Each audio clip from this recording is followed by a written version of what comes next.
World War II is remembered for many legendary encounters between the Allied and the Axis powers.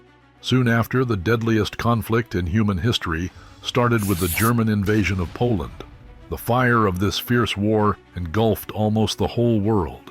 We have all read and heard about the battles that took place on European land and Germany's Blitzkrieg strategy that took many generals in the Allied army by surprise.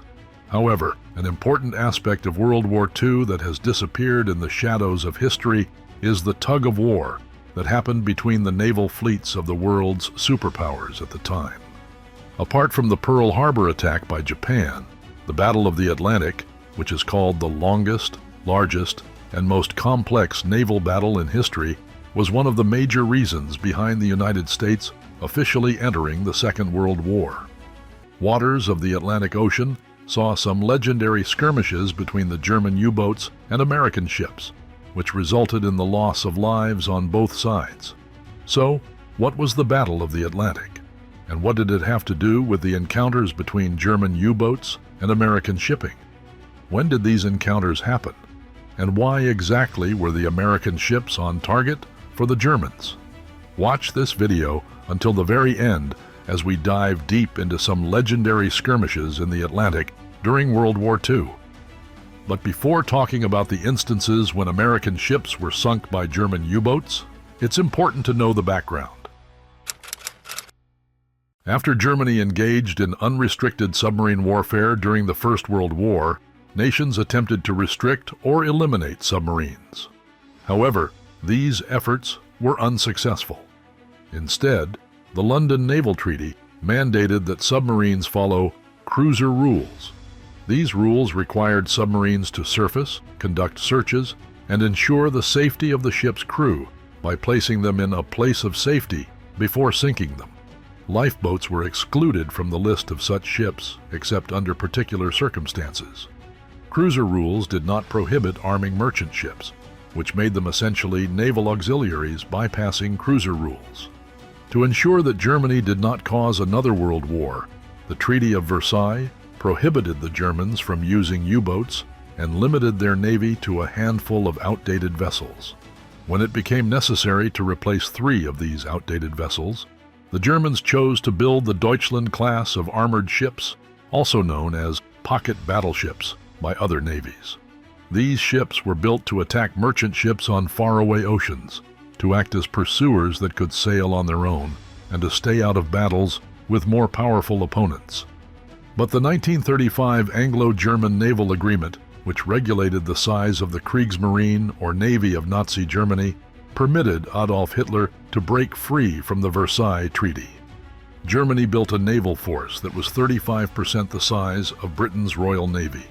A building project for 4 battleships, 2 aircraft carriers, 5 heavy cruisers, destroyers, and U-boats started immediately after the Anglo-German Naval Agreement. But the Nazi leadership had disagreements over the effectiveness of the U-boats.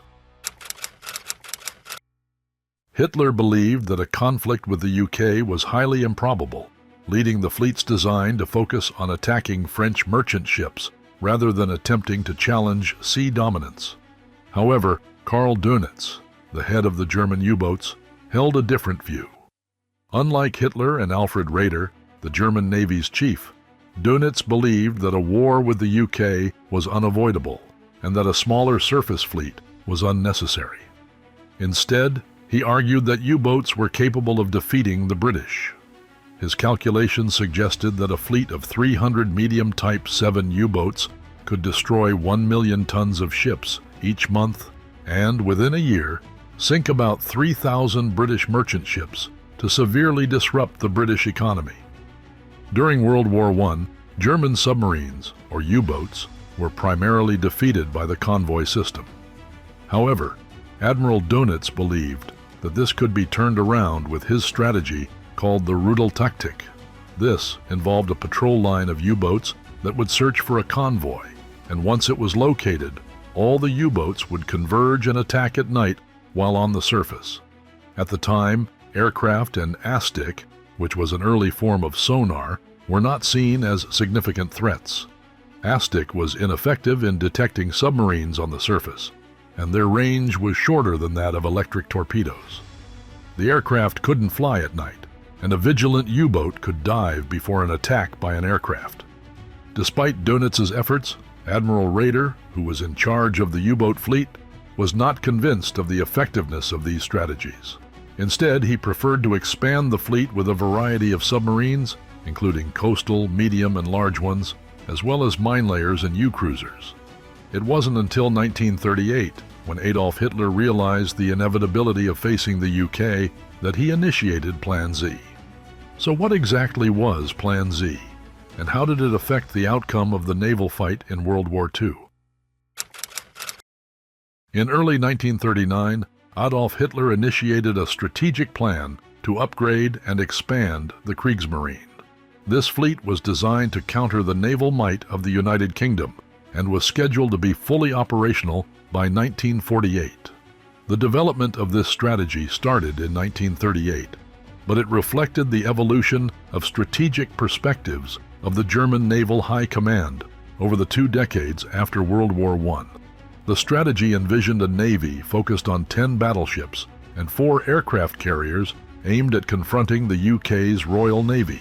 Additionally, Plan Z included a large number of long-range cruisers to target British shipping. A modest fleet of U-boats was also part of this highly ambitious plan by the Nazi leadership.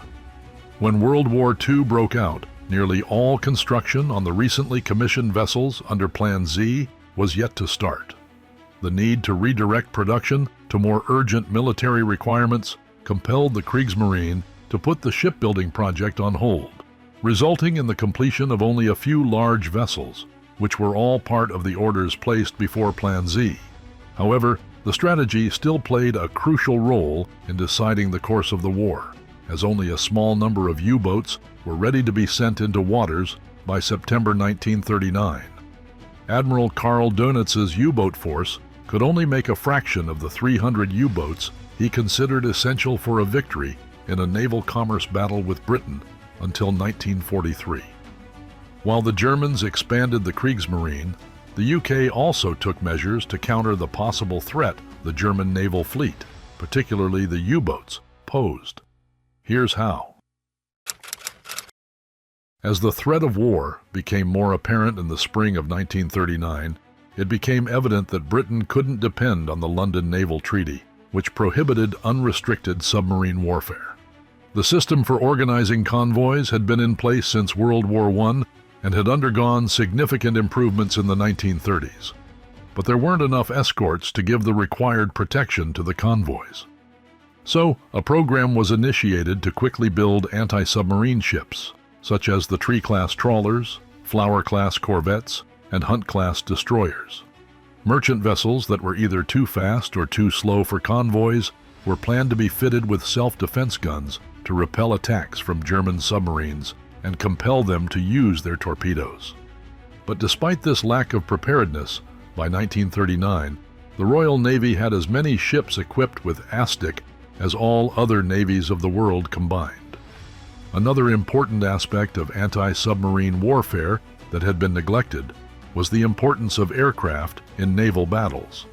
Although the Royal Air Force had set up Coastal Command to support the Royal Navy, it neither had enough planes, nor was any of the available aircraft capable of long-distance flights. To make the situation even worse, the crew wasn't trained to fight submarines, and the only weapon that could destroy the submarines, bombs, weren't available in adequate quantities. One thing that the Britishers hadn't forgotten was that during World War I, mines sank more U-boats than any other weapon. Strategies were developed for creating minefields in the English Channel and along the East Coast to protect shipping routes, and also as offensive on the routes of the German U-boats heading to the Atlantic Ocean. As Germany invaded Poland, the Kriegsmarine started its operations too. These advances in Atlantic waters were met by a counter-offensive measure by the Allied navies, which didn't include the United States at the time. Considering the limitations of their naval resources, the Germans went into the Atlantic with an unusual naval strategy, which took the Allied forces by surprise. The German Navy did not have the power to contest the joint command of the seas by the British Royal Navy and the French Navy in 1939. So, its strategy revolved around commerce raiding, which meant attacking merchant ships.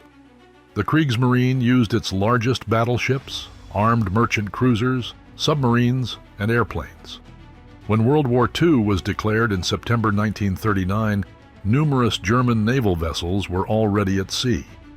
This included the majority of the U-boats and the pocket battleships Deutschland and Admiral Graf Spee, which had ventured into the Atlantic in August.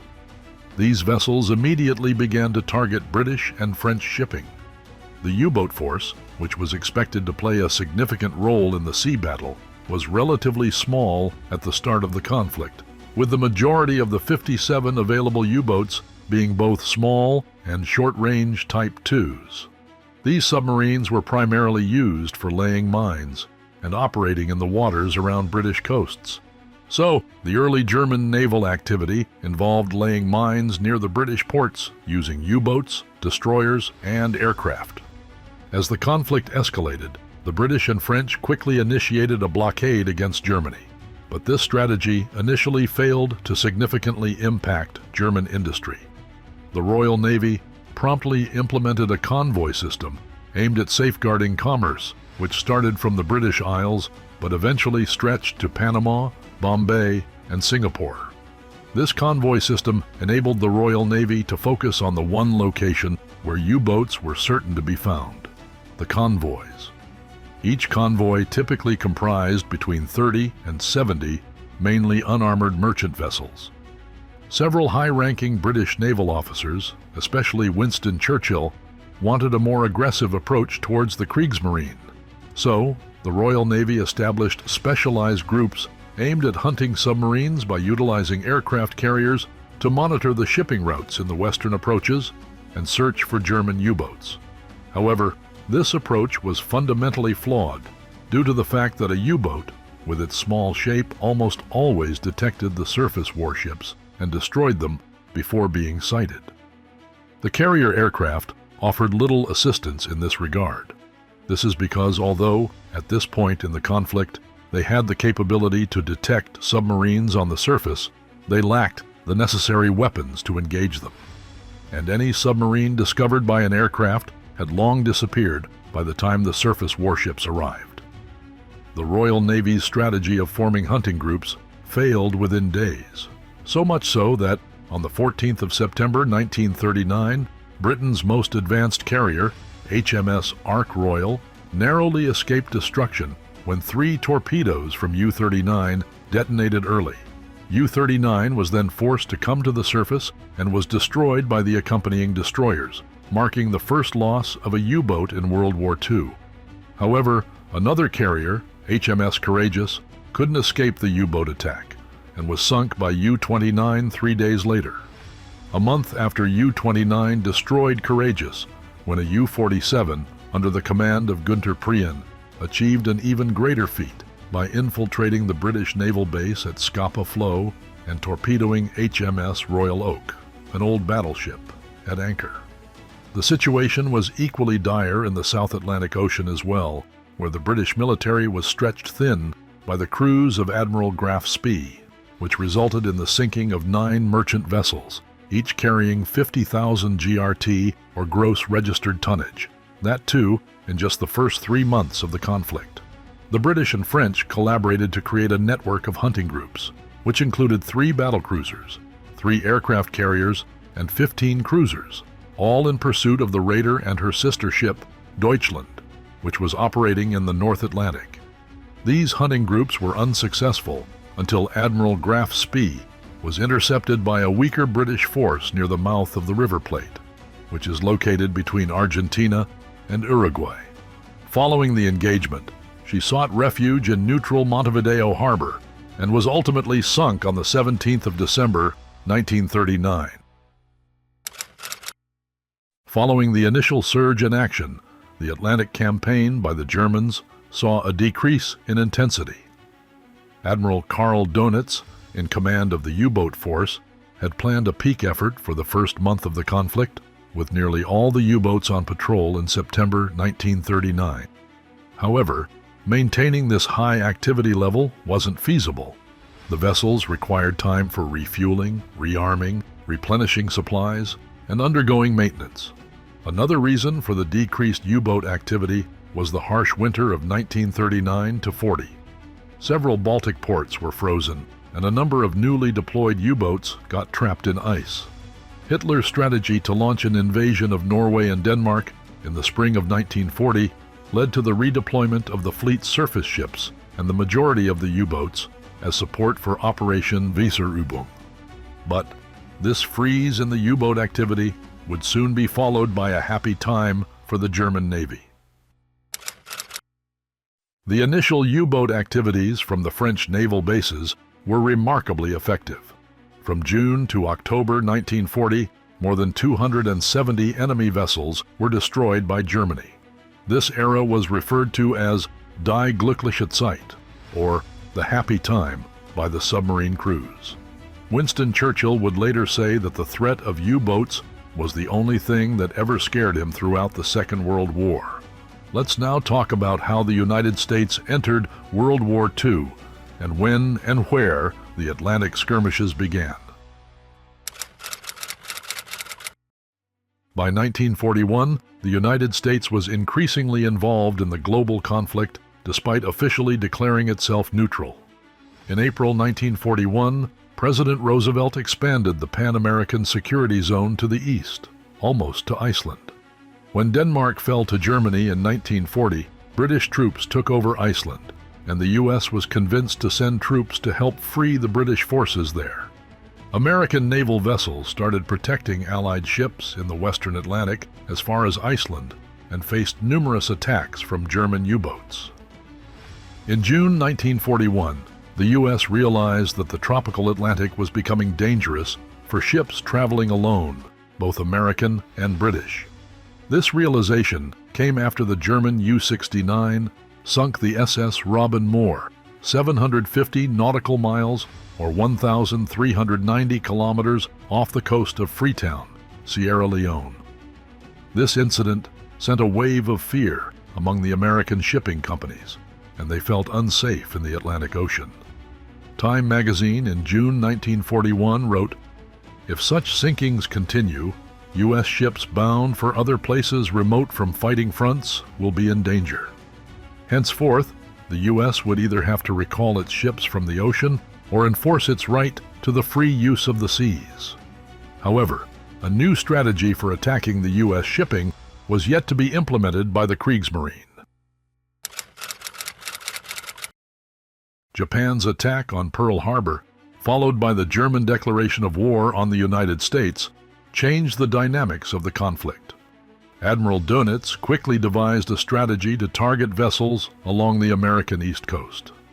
It was called Operation Drumbeat. However, he was only equipped with 5 Type 9 submarines for this operation, which is also known to the Germans as the Second Happy Time. The United States, lacking first-hand experience in modern naval warfare on its own territory, did not implement a blackout. Instead, U-boats operated from the coast at night, identifying merchant ships by their silhouettes against city lights and attacking them. Admiral Ernest King, the commander-in-chief of the United States fleet, who didn't like the British, initially declined requests from the Royal Navy for a coastal blackout or convoy system. King has faced criticism for this stance, yet his supporters argue that the United States destroyer fleet was limited, and King believed it was more crucial for destroyers to safeguard Allied troop transports than merchant vessels. The first U-boats arrived in American waters on January 13, 1942. By February 6th, when they withdrew, they had successfully destroyed 156,939 tons of shipping without any damage or casualties. The initial group of Type 9s was soon joined by additional Type 9s and Type 7s, with the support of Type 14 milk cow tankers that offered refueling at sea. These submarines sank 397 ships weighing over 2 million tons. In 1943, The United States initiated over 11 million tons of commercial shipping, but this figure decreased in the later years of the war as other priorities took precedence. In May 1942, Admiral Ernest King gathered enough vessels to start a convoy network, and this strategy sank 7 U-boats. However, the U.S. was short on ships to fill all the gaps, which allowed U-boats to operate freely during the Battle of the Caribbean and the Gulf of Mexico.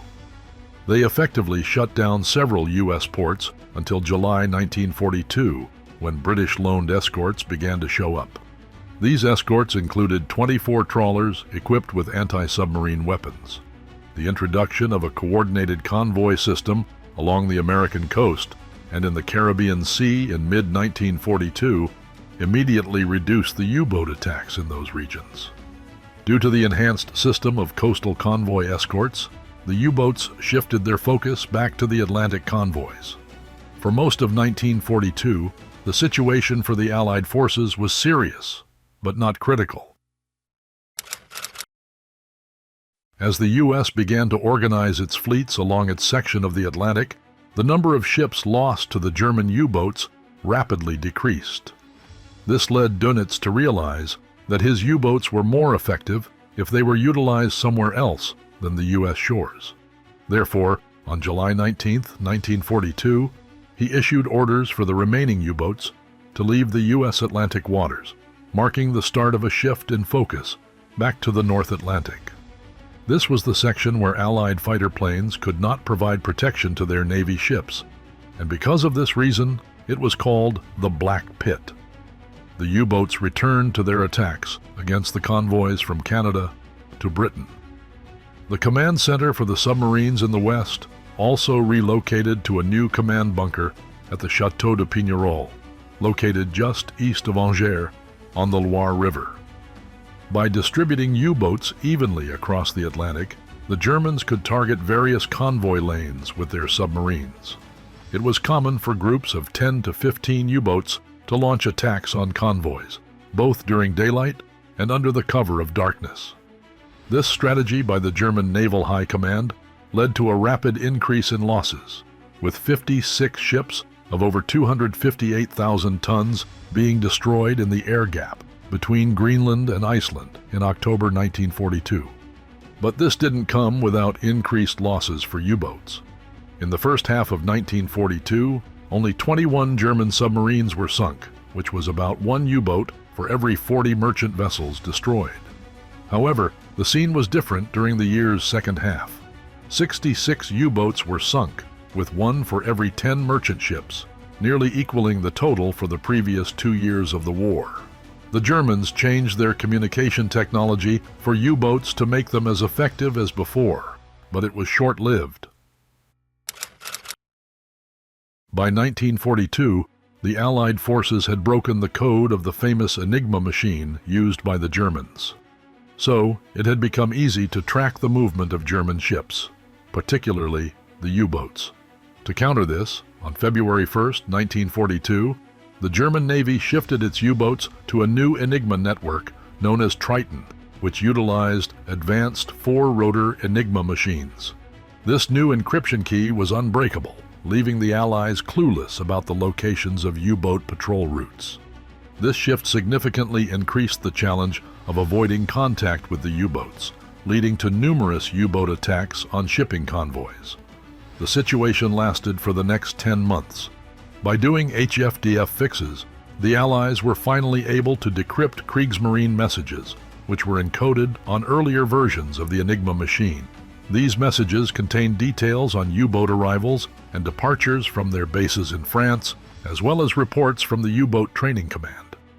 From these pieces of information, the Admiralty Submarine Tracking Room, under the command of Commander Roger Wynne, gave the Allied fleet their best guesses about U-boat movements, but this intel wasn't enough. The problem of insufficient information on the movement of German submarines was resolved when, on October 30th, 1942, sailors from HMS Petard recovered Enigma materials from a sunken German submarine, U-559. This discovery enabled the codebreakers to crack Triton once again. By December 1942, The Allies could again decrypt Enigma messages and know the locations of U-boat patrol areas, leading to a sharp decrease in shipping losses. Germany once again changed its communication technology for U-boats, but matters had started to slip out of their hands by that time. On March 10, 1943, the Germans introduced an improved U-boat Enigma code, which made the Allied codebreakers at Bletchley Park temporarily unable to decipher messages. This continued for 9 days, which resulted in heavy losses for the Allied forces. That month saw the German submarines engaging the convoys UGS-6, HX-228, SC-121 and 122, and HX-229. 120 ships, with 82 of them being 476,000 tons in the Atlantic, were sunk by Germans globally, and they lost only 12 U-boats. However, the following 2 months witnessed a complete turnaround in the situation. In April 1943, the number of U-boat losses rose, and their success rate in sinking enemy vessels decreased greatly. Only 39 ships of 235,000 tons were sunk in the Atlantic at the cost of 15 U-boats were lost. By May, the Germans had almost lost the advantage of U-boats, and for this reason, that month was known as Black May in the U-boat arm or U-Bootwaffe. The Allies eventually emerged victorious in the Battle of the Atlantic. This victory could not be attributed to a singular factor. It was the sudden alignment of various technologies, along with a boost in Allied forces, that protected the Allied ships in the Atlantic waters. The previously unprotected mid-Atlantic gap was also covered by the introduction of long-range B-24 Liberators. On March 18, 1943, President Roosevelt directed Admiral Ernest King to move 60 Liberators from the Pacific to the Atlantic to fight against German U-boats. This was one of the only 2 direct instructions he issued to his military leaders during World War II. In May 1943, the U.S. Navy started employing a fast operating bomb capable of cracking the codes of the advanced 4-rotor German Enigma cipher devices. By September 1944, a total of 121 of these advanced bombs were operational, which almost put a stop to the U-boat operations against the U.S. and other Allied ships. Dönitz's strategy in the intense naval battle during World War II was to destroy Allied vessels quicker than they could be replaced. But, as the number of losses decreased and the production rate increased, especially in the United States, this target could no longer be achieved. The final actions in U.S. waters took place between May 5 and 6, 1945, when the steamer Black Point was sunk, along with the U-boats U-853 and U-881 in 2 separate encounters. When World War II ended, 222 U-boats had been deliberately sunk by their own crews. The remaining 174, some of which were on patrols and some docked, were handed over to the Allies. The majority of these were destroyed in Operation Deadliest between November 1945 and February 1946, and a few later served with the Allies. World War II saw a huge loss of lives, both on land and in water. It is estimated that between 1939 and 1945, a total of 72,200 Allied naval and merchant sailors lost their lives. As for the Germans, the Kriegsmarine lost around 30,000 U-boat sailors, which accounted for 3/4 of the 40,000-man U-boat force.